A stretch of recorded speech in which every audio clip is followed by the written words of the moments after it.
അഹമ്മദാബാദ് വിമാനാപകടത്തിൽ മരണമടഞ്ഞ ഏക മലയാളിയായ രഞ്ജിത ജി നായരെ സമൂഹമാധ്യമത്തിൽ അധിക്ഷേപിച്ച ഡെപ്യൂട്ടി തഹസിൽദാർ പവിത്രനെതിരെ മഹിളാ കോൺഗ്രസും രംഗത്ത്.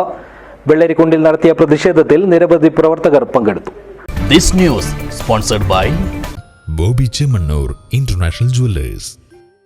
അഹമ്മദാബാദ് വിമാനാപകടത്തിൽ മരിച്ച പത്തനംതിട്ടയിലെ രഞ്ജിത ജി നായർക്കെതിരെ മോശമായ ഭാഷയിൽ ഫേസ്ബുക്കിൽ കമന്റിട്ട ഡെപ്യൂട്ടി തഹസിൽദാർ പവിത്രനെതിരെ മണിക്കൂറുകൾക്കുള്ളിലാണ് പ്രതിഷേധം അലയടിച്ചത്.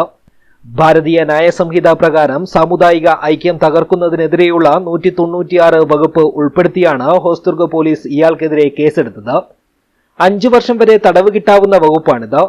BNS 75, 79, 67A വകുപ്പുകളും IT ആക്ടും ഉൾപ്പെടുത്തിയിട്ടുണ്ട്. പവിത്രനെതിരെ പ്രതിഷേധവുമായി മഹിളാ കോൺഗ്രസും രംഗത്തെത്തി.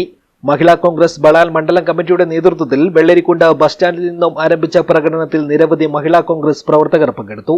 വെള്ളരിക്കുണ്ട് ഡെപ്യൂട്ടി തഹസിൽദാരുടെ പ്രവൃത്തി ക്രൂരവും ആഭാസം നിറഞ്ഞതുമാണെന്നും അതിനാൽ പവിത്രനെ ജോലിയിൽ നിന്നും പിരിച്ചുവിടണമെന്നും പ്രതിഷേധ പ്രകടനം ഉദ്ഘാടനം ചെയ്തുകൊണ്ട് ബളാൽ പഞ്ചായത്ത് പ്രസിഡന്റ് രാജു കട്ടക്കയം പറഞ്ഞു.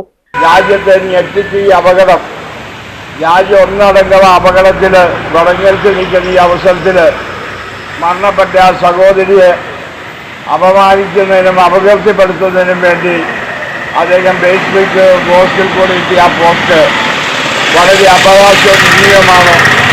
അതുകൊണ്ട് അങ്ങനെയുള്ള ഒരു ഉദ്യോഗസ്ഥന് ജനസേവനം നടത്തുന്നതിന് വേണ്ടി സർക്കാർ ഓഫീസിൽ നിന്ന് ഭരണം നടത്തുവാൻ അവകാശമില്ല. അതുകൊണ്ട് അദ്ദേഹത്തെ പിരിച്ചുവിട്ടേ മതിയാകൂ. Balal panchayat vice president M Radhamani അധ്യക്ഷത വഹിച്ചു.